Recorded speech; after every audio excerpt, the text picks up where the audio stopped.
العالمين، الصلاة والسلام على أشرف الخلق سيدنا ونبينا حبيب قلوبنا وطبيب نفوسنا وشفيع ذنوبنا أبو القاسم محمد. اللهم صل على محمد وآل محمد وعلى أهل بيته، أهل بيت النبوة الطيبين الطاهرين الأئمة المعصومين، وعلى أصحابه الميامين. ربي اشرح لي صدري ويسر لي أمري واحلل عقدة من لساني يفقه قولي. بسمك الله وعليك توكلنا. Écoutez-moi bien, parce que cela situe la société dans laquelle nous vivons, son évolution, sa civilisation, sa puissance énergétique, le feu, l'énergie, l'atome, et la surexistence pour exister, la maîtrise de toutes les sciences, de toutes les technologies.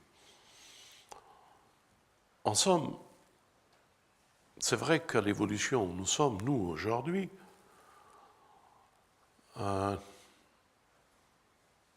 nous pensons que nous sommes arrivés au summum, mais nous avons certaines prémices. Où va notre monde? Et dans quelle direction il cherche à s'imposer et à nous obliger à le suivre dans cet élan? Une histoire dans le Coran qui résume très très bien cela et qui nous pousse à l'interrogation. Un homme béni de Dieu à une époque déterminée, après Moïse, qu'il demande à Dieu de lui donner un royaume. J'espère que vous comprenez ce que cela veut dire. Il lui donner le top d'une civilisation que personne d'autre ne pourra accueillir. Il lui a donné le pouvoir d'exercer ce royaume à travers tout ce qui existait. Il ordonnait au vent et les vents exécutaient. Vous allez me dire que notre civilisation, elle a atteint ce moyen de pouvoir faire tomber l'eau. Et de cette civilisation, elle a des acquis qui ressemblent à ce qu'il a, lui. Vous allez me dire, la situation et l'apogée de la civilisation que nous avons, eux aussi, ici, aujourd'hui, ils se sont mis d'accord avec le djinn. Entre parenthèses, je vous dis quelque chose que ça a été divulgué dernièrement. Un général qui disait que nous avons rentré en relation, ils sont rentrés en relation avec nous. Il les appelle les grilles, je ne sais pas, il y a un autre terme, en pensant des extraterrestres, il leur donne des termes. Et qu'ils ont établi un dialogue avec nous, que nous sommes en relation avec eux, et qui nous ont donné tous les moyens techniques de propulsion des moteurs et de la modernité et de la technologie. Et en échange, nous devons faire quelque chose pour eux. Ensemble, on s'est associés avec eux. Salomon, lui, il les avait sous son ordre. Eux, non. Aujourd'hui, je le dis à nos jeunes, toutes les capacités technologiques qu'ils ont dans cette civilisation, et elles sont énormes, c'est le jeune qui leur a appris et qui leur a donné le moyen technique et technologique. Retenez bien ça parce qu'un futur très proche va faire apparaître ce qui n'est pas apparent aujourd'hui, la réalité du jeune et sa propulsion et sa puissance de déplacement, les moteurs à propulsion, etc.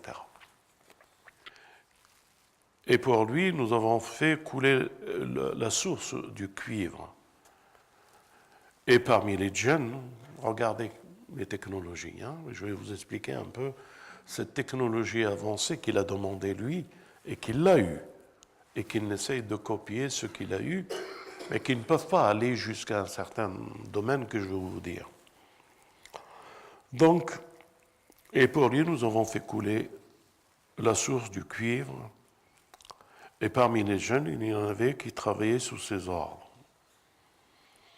par permission de son Seigneur. Quiconque d'entre eux, cependant, déviait de notre ordre, nous lui faisons goûter le châtiment de la fournaise. C'est Salomon qui faisait subir aux jeunes. Ils exécutaient pour lui ce qu'ils voulaient. Sanctuaire. Donc, quelle est cette civilisation qu'il demandait, et cette puissance et ce royaume le plus élevé? C'est pour que les jeunes, avec le cuivre, ils lui faisaient des laboratoires. Ils ont traduit par... Ils lui faisaient des sanctuaires, des laboratoires d'expérience. Et je vais vous dire ce que c'est que ces expériences et ces laboratoires. Ils lui faisaient des maharib, comme... le maharib, c'est des choses de défense militaire, mais eux, ils ont traduit par des plateaux, des assiettes. C'est plutôt des boucliers, alors. Des boucliers. Ouais, et des boucliers, ma sœur, elle dit. Quand on a le vent qui travaille pour soi et qu'on veut être la suprématie de la civilisation, qu'il n'y aura pas d'autre royaume que celui-là, vous pouvez me croire que ces plateaux étaient construits dans des bassins, dans des marmites. Écoutez bien, les tafassir, les marmites, ça veut dire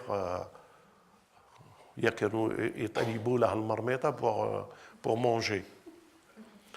De la civilisation que Salomon il a demandé, c'est pour faire des grandes assiettes pour bouffer et des grandes marmites pour faire la cuisson. Dans quelle civilisation qu'il a demandé à Adam? Un homme qui demande un royaume, qu'il n'y aura pas d'autre royaume, d'autres civilisations plus grandes que lui. Et eux, ils nous traduisent, ils ont compris par là qu'il a fait des assiettes et une grande marmite. Mais ils ne comprennent pas pourquoi cette marmite, elle est enracinée dans la terre. Tiens, mais ils ne cherchent pas à comprendre. Elle est enracinée, elle ne doit pas bouger. C'est tout. Et avec ça, faites l'islam. Et faites la civilisation de l'islam avec ça.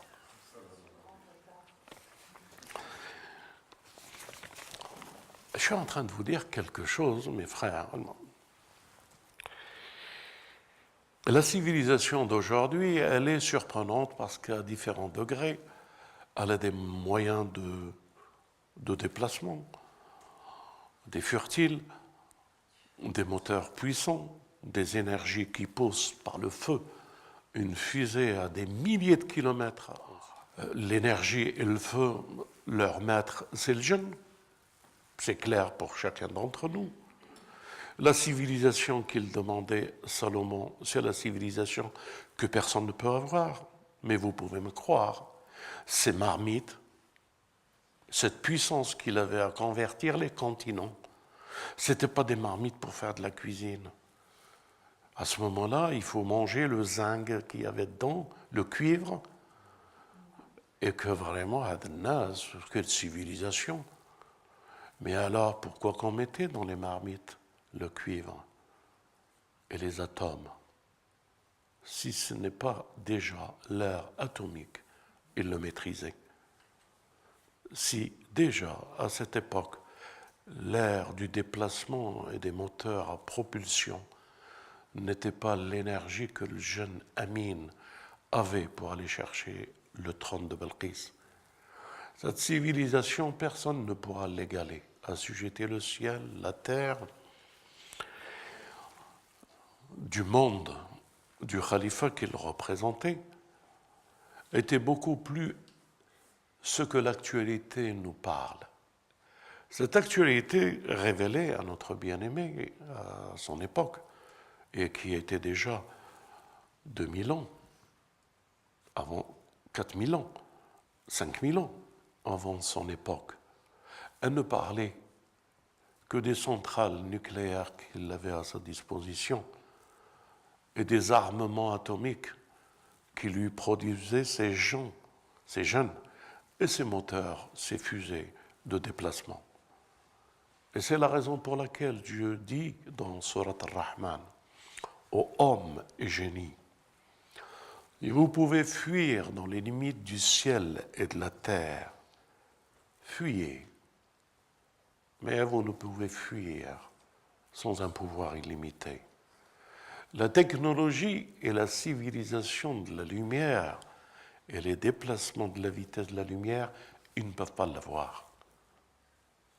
Aucune vitesse ne peut dépasser la vitesse de la lumière. Salomon l'avait.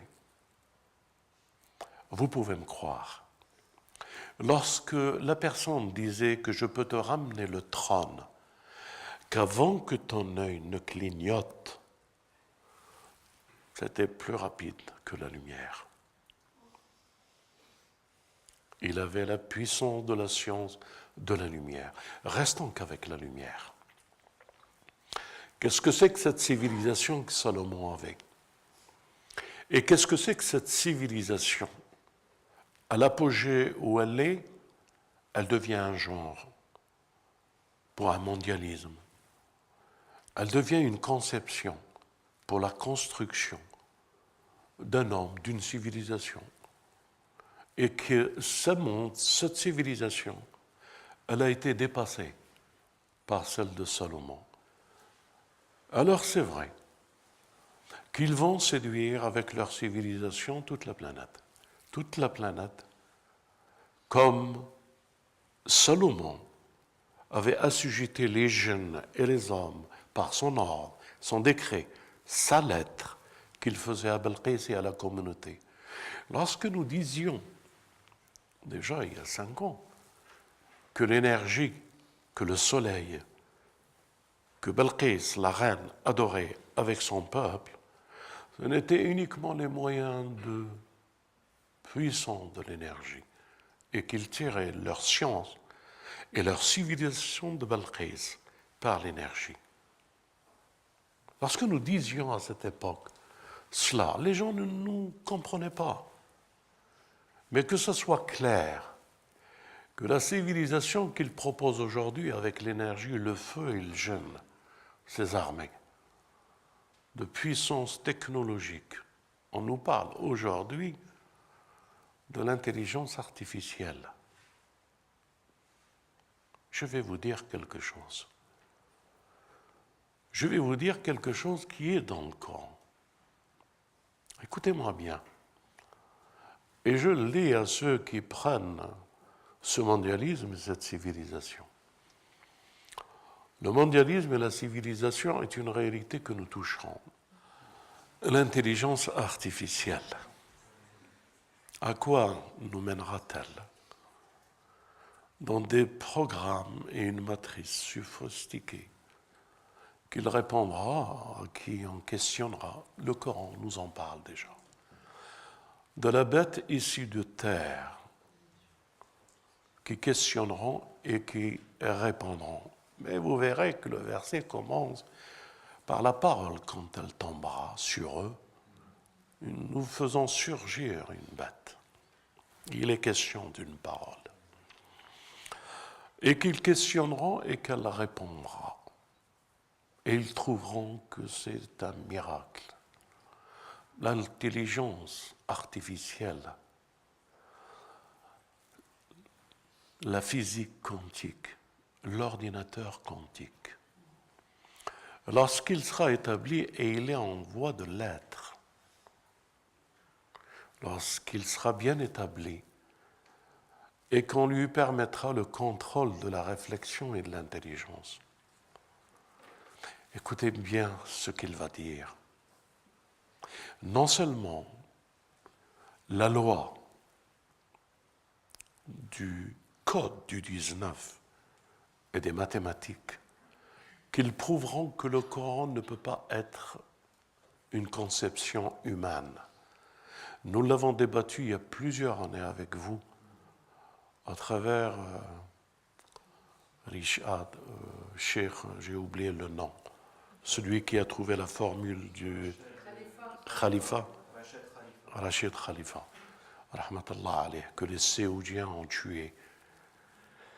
Parce qu'il a démontré ce que c'est que le wahhabisme et l'ignorance. En somme, lorsque l'ordinateur professait la loi du 19, et que cette conception, nous l'avons eue, et elle est entre nos mains, que les scientifiques peuvent étudier, que les mathématiciens, les physiciens peuvent regarder, que c'est une loi qui tient et qui maintient le livre, qu'aucune lettre ne nous pouvons l'ajouter, ni l'extraire, ni le changer d'un signe de Dieu inversé, pour que cette loi ne démontre que ceci n'est pas à sa place. Le Coran est protégé. Mais lorsque l'intelligence arrivera à l'antique, à l'infiniment petit, et qui questionneront, savez-vous ce que cette intelligence répondra, la parole? Elle sortira l'équation qui est 19, Bismillah ar-Rahman ar-Rahim, La ilaha illallah. Salli ala Muhammad wa ali Muhammad. Muhammadan Rasulallah. Allahumma salli ala Muhammad wa ali Muhammad. Alors, laissons-les découvrir par l'intelligence artificielle qu'il n'y a d'autre Dieu que Dieu l'unique, sans aucun associé. Ce sera la parole.